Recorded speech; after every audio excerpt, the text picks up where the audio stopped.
Hey guys, I'm Nikki Sizemore. Welcome to my kitchen and welcome back to my channel.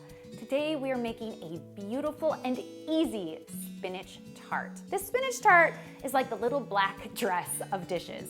It is so versatile. You can serve it as an elegant appetizer, it makes for a really cozy main dish or dinner, and it's also an awesome brunch. We're going to make the spinach tart using my gluten-free pie dough recipe, meaning this is a gluten-free spinach tart. However, if you can eat gluten, you can go ahead and make the pie dough recipe using regular all-purpose flour. We're gonna wrap the dough around the filling, making a savory galette. This is so simple, but so beautiful. And we're going to flavor that filling with a few secret ingredients that give it the best flavor. My kids go crazy for this spinach tart, even though it's packed with spinach. The spinach tart is perfect year-round for any occasion. You can make it for Easter, for Mother's Day. You can serve it as an appetizer during the holidays. I hope it will become a staple in your repertoire, and I can't wait to show you how to make it. So let's head to the kitchen. And if you haven't done so already, don't forget to hit that subscribe button below. That way you won't miss out on any of my easy, wholesome, and naturally gluten-free recipes.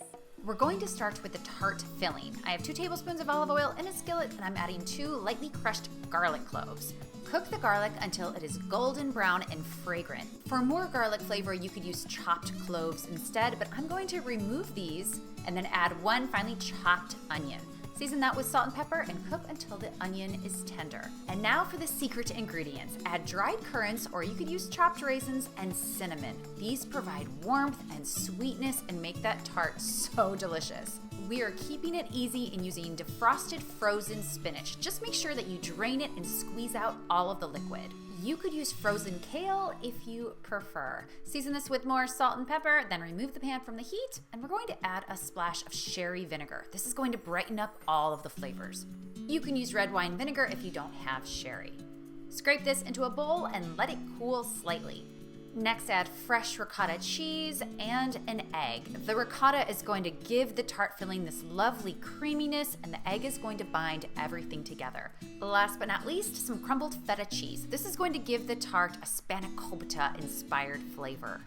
All right, the filling is done. Now let's roll out that pie dough. I'm using my foolproof pie dough recipe, which I will link to below, and I'm rolling it out on a lightly floured piece of parchment paper. This is going to prevent the dough from sticking, and it's going to make it easier to transfer.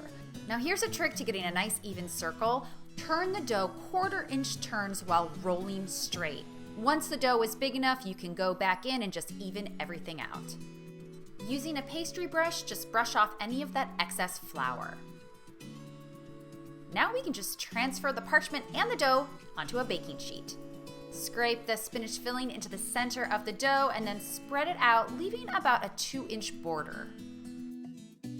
Now all we have to do is fold up the sides of the dough. If the dough cracks, don't worry about it, just pinch it back together as needed.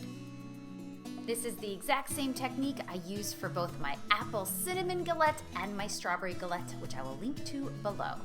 Now we want to pop this galette into the fridge for 10 minutes to chill. Brush the edges with an egg wash. This is just 1 egg beaten with a teaspoon of water. It's going to give the crust a beautiful golden brown color. Last but not least, we're going to crumble some more feta right on top.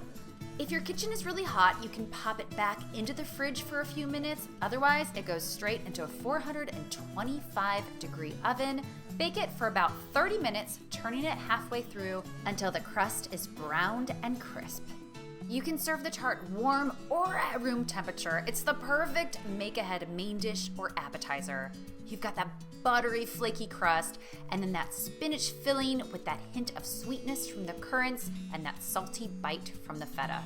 It is the best combination. Thank you guys so much for tuning in. I would love to hear what you think about this spinach tart recipe. Definitely let me know in the comments below. I've included below a link to the full recipe with all of the measurements, and I've also included a link to my website where you can find a ton of other gluten-free dishes. Don't forget to hit that subscribe button. Thank you again for watching, and I'll see you next time.